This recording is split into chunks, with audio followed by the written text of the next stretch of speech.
السلام علیکم۔ مولانا روم اپنی مثنوی شریف میں یہ واقعہ بیان کرتے ہیں کہ ممبر رسول بننے سے پہلے حضور نبی اکرم صلی اللہ علیہ وآلہ وسلم خشک کھجور کے ایک تنے سے ٹیک لگا کر خطاب فرمایا کرتے تھے۔ جب آپ کے لیے پختہ ممبر تیار ہو گیا اور آپ اس ممبر پر تشریف فرما ہوئے تو خشک کھجور کے تنے سے یہ صدمہ جدائی برداشت نہ ہوا۔ اس نے اس طرح رونا شروع کر دیا جس طرح چھوٹا بچہ ماں کی جدائی میں روتے ہوئے سسکیاں لیتا ہے۔ مولانا روم فرماتے ہیں کہ خشک کھجور کا تنا جس کا نام ستون حنانہ تھا، رسول اللہ صلی اللہ علیہ وآلہ وسلم کی جدائی میں نالہ کر رہا تھا۔ وہ مثل ارباب عقول یعنی جیسے انسان ہیں اس طرح رو رہا تھا۔ اس کی آواز گریہ سے اصحاب رسول بھی تعجب میں پڑ گئے کہ یہ ستون ہے، خشک ہے، کھجور کا ایک تنا ہے، یہ کیسے رو رہا ہے؟ آپ صلی اللہ علیہ وآلہ وسلم نے اس خشک تنے سے دریافت کیا، اے ستون تجھے کیا ہوا؟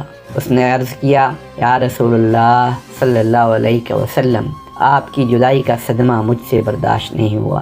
آپ کی جدائی سے میری جان اندر ہی اندر جل رہی ہے۔ اس آتش غم کے ہوتے ہوئے آپ کے فراق میں کیوں نہ آہو فغاں کروں؟ یا رسول اللہ، آپ ہی تو جانے کائنات ہیں۔ آپ پہلے مجھ سے ٹیک لگاتے تھے، اب مجھ سے الگ ہو گئے، میری جگہ آپ نے دوسرا ممبر پسند فرما لیا۔ یہی میرے غم کی وجہ ہے، اسی وجہ سے میں رو رہا ہوں، بلک رہا ہوں۔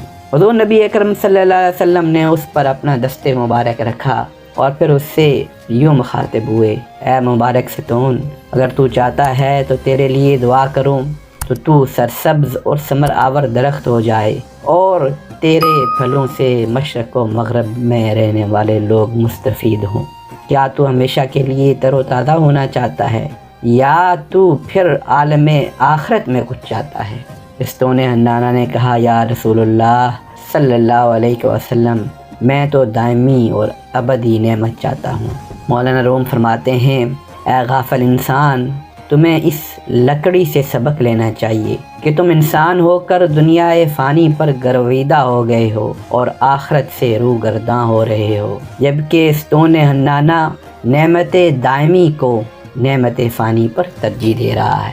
اور پھر بیان کرتے ہیں کہ اس ستون حنانہ کو وہاں پر زمین میں دفن کر دیا گیا تاکہ مثل انسان روز جزا اس کو اٹھایا جائے اور حضور علیہ السلام کے وعدے کے مبارک اور جنت کے درختوں میں سے ایک درخت بن جائے۔ بہت شکریہ۔ السلام علیکم ورحمۃ اللہ وبرکاتہ۔